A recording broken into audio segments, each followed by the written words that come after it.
Mga kapuso, kulay abo na ang mahigit 40 barangay sa Negros Occidental dahil sa ashfall. Bunsod ng pagputok ng Bulkang Kanlaon kahapon. Maki-update tayo sa sitwasyon doon. Nakatutok live mula po sa Bago City, si Eileen Pedreso ng GMA Regional TV. Eileen! Emil, matapos ang pagputok ng Mount Kanlaon kahapon, ramdam ang pinsalang iniwan ng ashfall sa ilang lugar sa Negros Occidental. Sa loob lang ng 2 minuto na moderately explosive eruption ng Mount Kanlaon kahapon,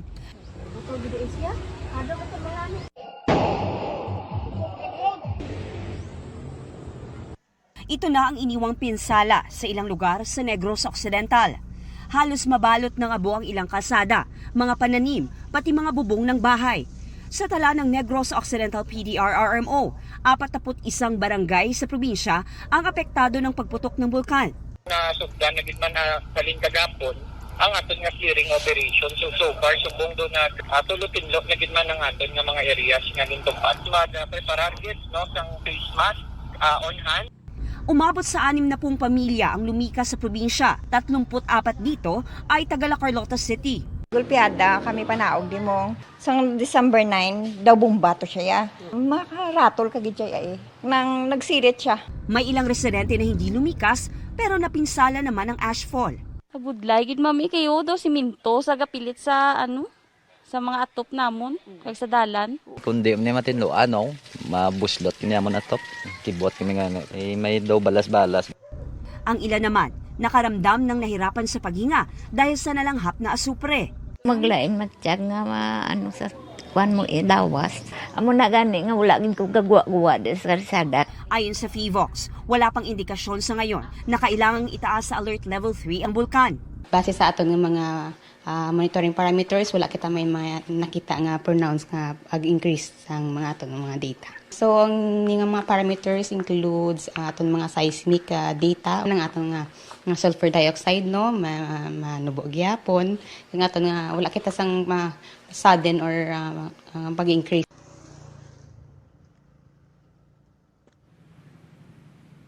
Sa ngayon, Emil, tahimik ang Mount Kanlaon at walang may naitalang ashfall ang FIVOX.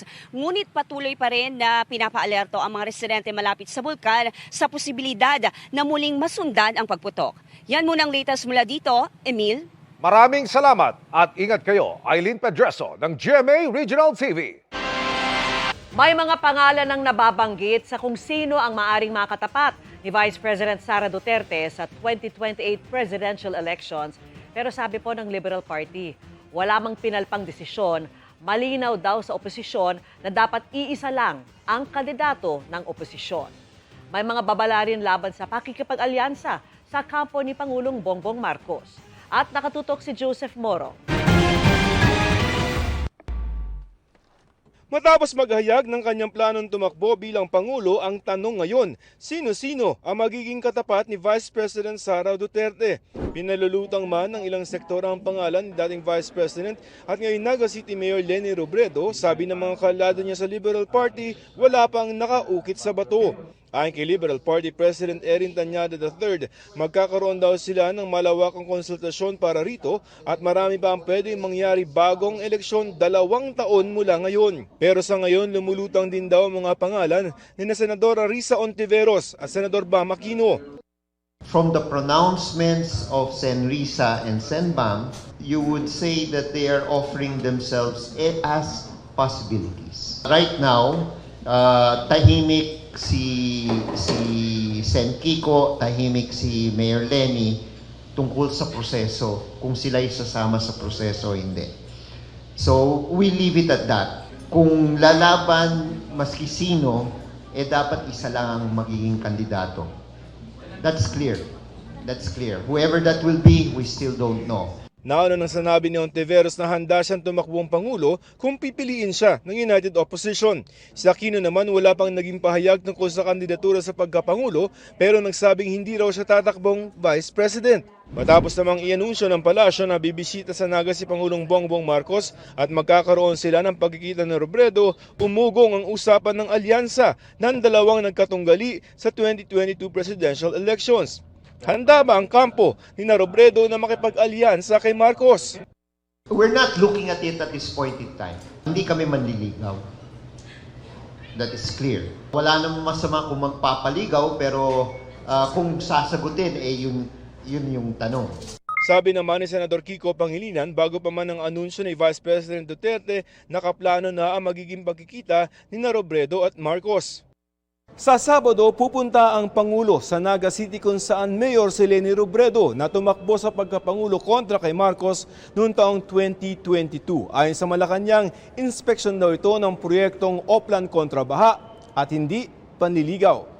Hindi pa raw panahong pag-usapan ang politika, pero sa ideya ng dapat ang Sara Leni, sabi ng palasyo. So ang lumalabas ay aksyon versus bakasyon, nagtatrabaho versus hindi nagtatrabaho, pro-Philippines versus not pro-any country, suhestyon na igagalang, patawad, pero hindi napapanahon. Pero ang Labor leader na si Atty. Lucas Espiritu may babala sa pakikipag-alyansa sa mga Marcos. It is a kiss of death. Do that, you will lose. Imagine mo sinking ship, doon ka ngayon sumakay sa sinking ship, nilulubog ka, kain suka. Ganito rin ang tingin ni Caloocan 2nd District Representative at Deputy Minority Leader Egay Erice na isa sa una nagpalutang sa pangalan ni Robredo. Siyempre po, tatanungin kami, bakit kayo nakipag-alyansa? Alam niyo naman, palulusutin niyo ba yung mga nangyari na yan, 1.45 trillion na pinakamalaking korupsyon na nangyari sa ating bansa. Samantalang po ngayon, walang problema ang Liberal Party, walang problema ang genuine opposition sapagkat pinakita na walang issue ng katiwalian kay Vice President Leni at nakita rin yung kanyang maayos na pamamahala bilang mayor. Sagot ng palasyo, wala raw silang oras sa mga taong walang alam gawin kundi makapanira lamang. Ang Pangulo raw ay hindi nangangampanya para sa 2028, kundi nagtatrabaho at naglilingkod, wag raw adelantado. Para sa GMA Integrated News, Joseph Morong, nakatutok 24 oras. Nagbabala ang DILG na bukod sa mga manufacturer, pananagutin din ang mga mahuhuling nagpapakalat at nagbebenta ng mga peke at smuggled na sigarilyo. Nakatutok si Oscar Oida. Sa pagsalakay ng Bureau of Customs sa isang warehouse sa Tanza, Cavite kahapon, nadiskubre ang aabot sa 200 milyong pisong halaga ng mga iligal na produktong tabako, mga makinarya at raw materials sa paggawa ng sigarilyo. Sabi ni DILG Secretary John Vic Remulla, nahaharap sa kasong paglabag sa Anti-Agricultural Smuggling Act ang umunay nagpapatakbo ng na-raid na warehouse. Ito pong warehouse complex ito ay pangalawang beses na nahulihan ng illegal na operation. Nung 2025 po ay nahulihan to ng illegal naman na smuggled na appliances. Ngayon naman po ay illegal na sigarilyo. Muling binanggit ni Remulla na may mga protektor umano mula sa mataas na pwesto ng gobyerno ang mga nasa likod ng smuggling ng mga sigarilyo sa bansa. Dati na niyang sinabi na may 2 kongresista ng Central Luzon na nagbibigay umano ng proteksyon sa mga grupong nasa likod ng smuggling ng mga sigarilyo. Hindi mangyayari to kung wala silang protector. Sigurado ako na merong tao sa gobyerno na nasa taas lahat ito at hindi kami titigil hanggang makuha namin at matigil itong operation sila. Para mahuli sila is the financial tie-ups. So once we charge them, mag-apply kami ng AMLA, titignan namin where the accounts lead to, kung saan napunta. At doon namin sigurado makikita kung sino talaga ang nasa ilalim nito. Ayon kay Remulla, aabot sa 30 bilyong piso ang nawawala sa gobyerno dahil sa mga iligal na operasyong gaya nito. Ang illegal tobacco po ay nakakaapekto sa bawat Pilipino. Ito po ang nagbabayad ng budget ng Department of Health. Ito po yung pang-5 warehouse na pang-5 illegal factory na huli namin. May pang-6 pa po. Nang alam namin 10 ang nag-ooperate at hindi kami titigil hanggang matapos to. Babala ni Remulla, pagkatapos ng manufacturers, isusunod naman nila ang distributors at retailers. Sa lahat ng nasa palengke sa buong Pilipinas, sa sunod na linggo ay magre-raid na kami. Pag may mahuli po kaming illegal na sigarilyo sa inyong mga tindahan, kakasuhan namin kayo. Ngayon pala, itapon nyo na yan. Ako wala akong pakialam. Para sa GMA Integrated News, Oscar Oida, nakatutok, 24 oras. Nagbigay ng pahayag pero hindi direktang sinagot ng kampo ng kontratistang si Sara Diskaya ang reklamong inihain ni Pasig City Mayor Vico Soto sa COMELEC dahil sa pagsisinungaling umano ni Diskaya sa kanyang Statement of Contributions and Expenditures o SOSE. Ayon sa tagapagsalita ng mga Diskaya na si Attorney Cordelio Samaniego III, inihain anya ni Soto ang reklamo dahil may kinakaharap siyang election offense sa COMELEC office sa Pasig. Walang dagdag na pahayag ang kampo ni Diskaya kaugnay sa mismong reklamo. Sagot naman ni Soto, hindi raw dapat hinahayaan ang mga politiko na gawing katatawanan ang mga batas ukol sa eleksyon. 895,000 pesos lang daw ang dineklara ni Diskaya sa kanyang SOSE para sa nakarang eleksyon. Hindi anya dineklara ni Diskaya ang mga billboard, mga rally at caucus, talent fee at iba pa. Nakadisgrasya na nga, humarurot pa patakas ang isang kotse sa Parañaque. Huli ang pang-aararo nito ng nakaparadang sasakyan at 2 ang sugatan. Nakatutok si John Consulta. Kahapon ng hapon, nakuna ng camera 360 ng isang motorrider ang kulay pulang kotseng ito na bumabaybay sa isang kalsada sa Parañaque City. Makikitang kumabig pa kanan ang sasakyan hanggang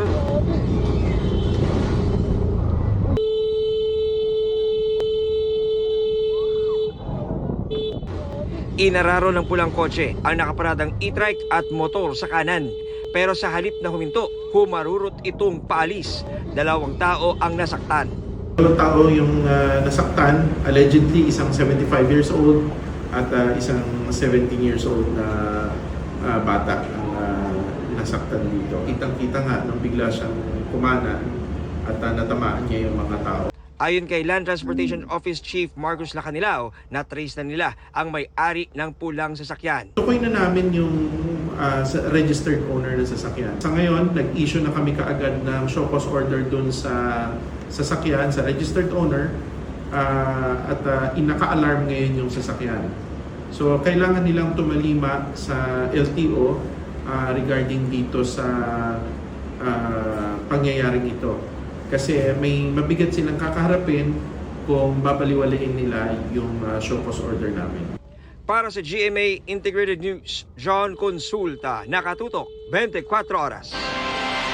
Pinayagan ng Number 1 ng International Criminal Court ang hiling ni dating Pangulong Rodrigo Duterte na hindi dumalo sa confirmation of charges hearing ng kinakaharap niyang kaso. Pero paglilinaw ng ICC, kung tutuloy sa paglilitis, hindi nito pinapayagan ang pagsasagawa ng trial nang wala ang akusado. Nakatutok si Mariz Umali. Sa Lunes, nakatakdang simula ng confirmation of charges hearing sa International Criminal Court para sa alegasyong murder as a crime against humanity. At sa desisyong inilabas ngayon ng ICC Pre-Trial Chamber 1, pinayagan nito ang hiling ni dating Pangulong Rodrigo Roa Duterte na hindi na dumalo sa pagdinig. Tinutulan ng prosekusyon ang hiling ni Duterte, pero ayon sa ICC, pinapayagan ng Rome Statute at Rules of Proceedings ang Pre-Trial Chamber na magsagawa ng pagdinig kahit wala ang suspect. Basta raw nag-waive ito ng kanyang karapatan para dumalo. Sinabi sa desisyon na sa pirmadong request ni Duterte para lumiban sa pagdinig, nakalagay na naiintindihan niyang may karapatan siyang dumalo sa confirmation hearing at alam niya ang ibig sabihin kung hindi siya dadalo, na lubos na ipinaliwanag sa kanya ng kanyang abogado. Sa isinumite ng abogado ni Duterte sa korte, sinabi raw ni Duterte na ayaw niyang dumalo sa pagdinig kahit pa sa pamamagitan ng video conferencing. Matanda at mahina na raw siya at sana igalang ng korte ang kapayapaan niya sa loob ng kanyang selda. Nilinaw din ng hukuma na ang pag-waive ni Duterte ay sumasaklaw lamang sa confirmation of charges hearing. Kung nais din daw niyang huwag dumalo sa annual hearing on detention na nakatakdang ganapin sa February 27, 2026, ay kailangan niyang magsumite ng hiwalay at tiyak na kahilingan para rito. Dismayado naman ang mga kaanak ng mga biktima ng extrajudicial killing sa ilalim ng Duterte administration. Sabi ng grupo ng mga biktima, mas maswerte pa rin si Duterte dahil nabigyan siya ng pagkakataong humarap sa paglilitis, bagay na hindi na ipagkaloob sa mga biktima ng drug war na pinaslang. Pahayag naman ng abogado ni Duterte, sa kabila ng kagustuhan ng prosekusyon na pilitin dumalo si Duterte, nagpasya na ang mga huwes na katanggap-tanggap ang waiver ng dating Pangulo. Tatagal ng 4 na araw ang confirmation of charges hearing ng ICC Pretrial Chamber 1 sa darating na linggo. Pagkatapos nito, merong 60 araw ang pre-trial chamber para magbigay ng desisyon kung tutuloy sa paglilitis ang kaso. Kung matuloy ito, nilinaw ng ICC na hindi nito pinapayagan ang pagsasagawa ng trial ng walang akusado. Kaya kailangan andun siya sa paglilitis. Para sa GMA Integrated News, Mariz Umali, nakatutok, 24 oras.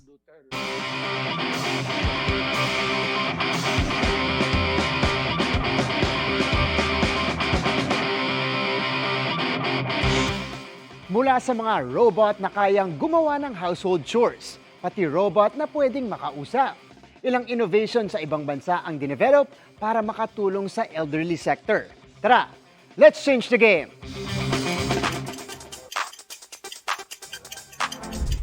Trending lately ang usaping year of birth. What year were you born? 2007. 2007. 2007. 2006. 2005. 2008. 19...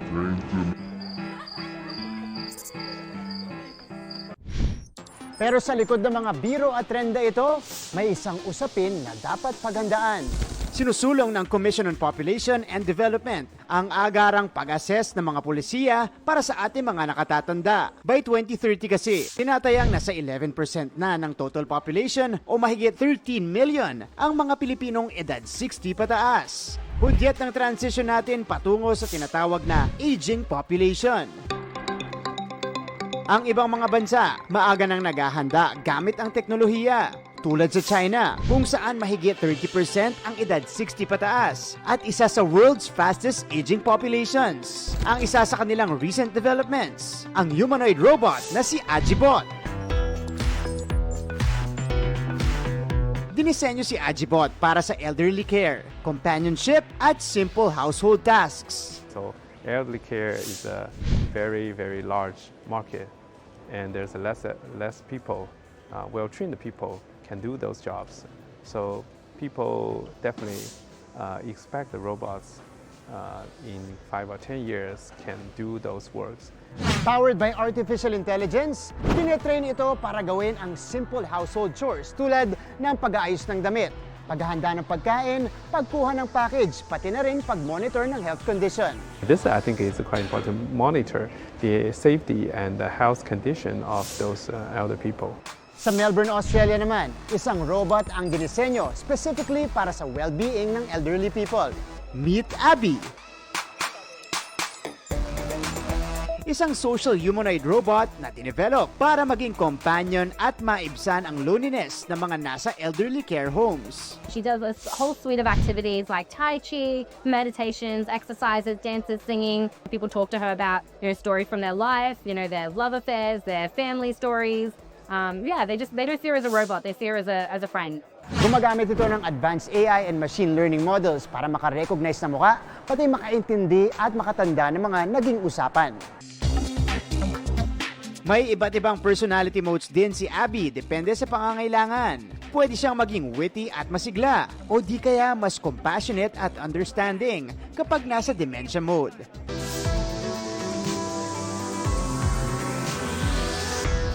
Lahat naman tayo darating sa pagtanda at sa tulong ng teknolohiya, masisiguro na ang ating mga nakatatanda mananatiling ligtas at nasa maayos na lagay.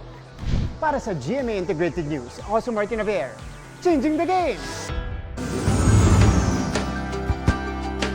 Sa loob ng 3 dekada, nasaksihan natin ang kwento ng inspirasyon ng ilang bayaning kapuso na dumadalo sa ating sagip-dugtong buhay bloodletting project sa Ever Commonwealth. At ngayong taon, patuloy pa rin po ang pakikiisa ng mga blood donor para makadugtong ng buhay. Kabilang sa ating matutulungan ang mga Kapuso Cancer Champion. Sa kabila ng nanlalabong paningin ni Joshua dahil sa katarata, malinaw ang kanyang misyon, ang makatulong sa kapwa. sa pamagitan ng pagdodonate ng dugo. Mag-isa siyang nagtungo at nakiisa sa ika-30 taon ng ating Sagip Dugtong Buhay Project. Way back 2023, na-aksidente kasi yung utol ko. So, kinailangan niya ng dugo. So, parang nakita ko kasi yung kahirapan na kumuha ng dugo ng that time. Ang 16 na taong gulang na si Sheena naman, ang ating pinakabatang donor. Suportado siya ng kanyang ama na isa ring blood donor. Ang na-witness ko po na marami rin po palang na marami pong tao na tumutulong po sa mga taong nangangailangan po ng dugo. And sobrang masaya po ako para po doon. Ang ilaw ng tahanan na si Regina naman, kasama ang buong pamilyang nag-donate ng dugo. Ngayon, 4 na kami. Family date na nakapag-donate ka, nakatulong ka, o banding din. Taong-taong matagumpay ang ating Sagip Dugtong Buhay Bloodletting Project. Dahil po yan sa mga bayaning kapusong walang sawang nagdo-donate. At ngayong Pebrero lang, nakalikom tayo ng 1,818 blood bags sa Ever Commonwealth, katuwang ang Philippine Red Cross. Taon-taon, libo-libo ang nakakalap natin na dugo. 30 years na ho kami magka-partner. At moving forward, lagi po tayong magka-partner, makaaasa po kayo sa GMA Kapuso Foundation, sa Philippine Red Cross, at sa Ever Mall. Maraming salamat po sa lahat sa inyo na sumusuporta sa aming mga projects. Sana'y patuloy po ang ating pagsasamahan para mas marami pa tayong kababayan na matulungan. Bayani Kapuso kami!